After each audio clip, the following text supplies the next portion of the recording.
हे कृष्ण अज्ञानतिमिरान्धस्य ज्ञानञ्जनशलाकया चक्षुरुन्मीलितं येन तस्मै श्रीगुरवे नमः। नमो ॐ विष्णुपादाय गुरुपृष्ठाय स्वरूपिणे श्रीमते भक्तिसुन्दर भागवत गोस्वामी नामिने। हरिपादपङ्कजे ध्याननिरतं श्यामं शान्तं प्रशान्तमूर्तिं यत्कृपालब्धमात्रेण राधाभावसुसिद्धते। नमस्ते नित्यानन्दमभिन्न विग्रहाय श्रीगुरुपादपद्मे प्रणमामि मुहुर्मुहुः। वाञ्छाकल्पतरुभ्यश्च कृपासिन्धुभ्य एव च पतितानां पावनेभ्यो वैष्णवेभ्यो नमो नमः। मैं मेरे गुरु जी के चरण कमल में कोटि कोटि नमन करती हूँ। समस्त साधु गुरु वैष्णव जनों के चरण कमल में कोटि कोटि नमन करती हूँ। आज मैं कहूँगी पाप मोचनी एकादशी के बारे में। पाप मोचनी एकादशी व्रत क्या है?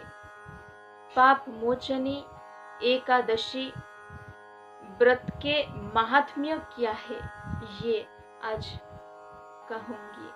एक समय महाराज युधिष्ठिर भगवान श्री कृष्ण से कहा है कि हे जनार्दन, चैत्र मास के शुक्ल पक्षीय एकादशी का नाम और महात्म्य क्या है?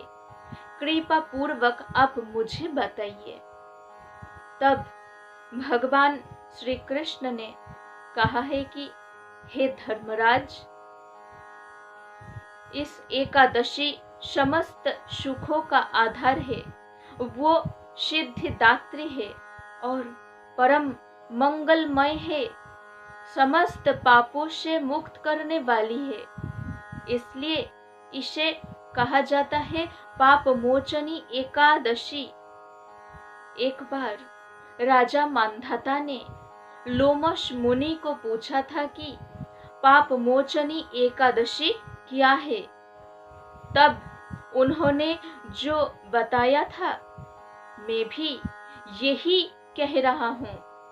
आप मनयोग पूर्वक श्रवण कीजिए। पाप मोचनी एकादशी व्रत को पाप हरने वाली एकादशी कहा जाता है। यदि व्यक्ति पूरी श्रद्धा और भक्ति के साथ ये व्रत रहे और पश्चाताप वाली भावना के साथ भगवान से अपने पापों को समाप्त करने के लिए प्रार्थना करे और भविष्य में कोई गलत कार्य न करने की भावना रखे तो भगवान उसकी कामना को जरूर पूरा करते हैं और उसे पापों से मुक्ति कर देते हैं। इस दिन तन मन की शुद्धता के साथ गीता का पाठ करना चाहिए, गीता भागवत पाठ करना चाहिए और दान पुण्य करना चाहिए। एक बार च्यवन ऋषि के पुत्र मेधावी ऋषि घोर तपस्या में लीन थे। उनकी तपस्या से तमाम देवता भी घबरा गए और तपस्या भंग करने के लिए स्वर्ग की अप्सरा मंजुघोषा को उनके पास भेज दिया। मंजुघोषा नृत्य गायन और सौंदर्य से मेधावी मुनि का ध्यान भंग कर दिया। इसके बाद मुनि मेधावी उस अप्सरा पर मोहित हो गए और उसी के साथ रहने लगे। कुछ समय बीत जाने के पश्चात मंजुघोषा ने वापस स्वर्ग जाने की अनुमति मांगी तो मुनि मेधावी को अपनी तपस्या भंग होने का एहसास हुआ और वो क्रोधित हो गए।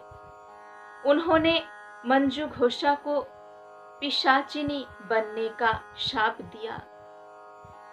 मंजुघोषा ने मुनि मेधावी से क्षमा मांगी और शाप से मुक्ति के लिए उपाय पूछा।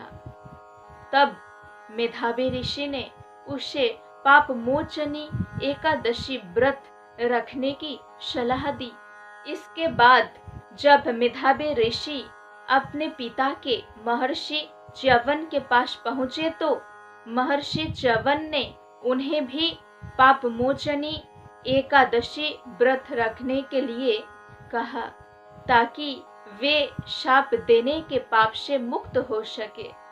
व्रत रखने के बाद अप्सरा भी शाप मुक्त होकर अपने रूप में वापस आ गई। वही मेधावी ऋषि को भी पाप से मुक्ति मिल गई। तो आप सब ने सुना कि पाप मोचनी एकादशी का महात्म्य क्या है।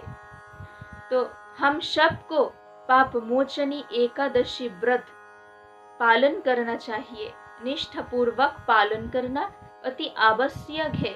तो पाप मोचनी एकादशी कब है और पाप मोचनी एकादशी व्रत के पारण किस समय से किस समय तक है, ये मैं मेरी डिस्क्रिप्शन बॉक्स में लिख दूंगी, आप सब देख लीजिएगा। आप सब जोर से मेरे साथ बोलिए, हरे कृष्ण कृष्ण कृष्ण हरे हरे, हरे राम राम राम राम हरे हरे।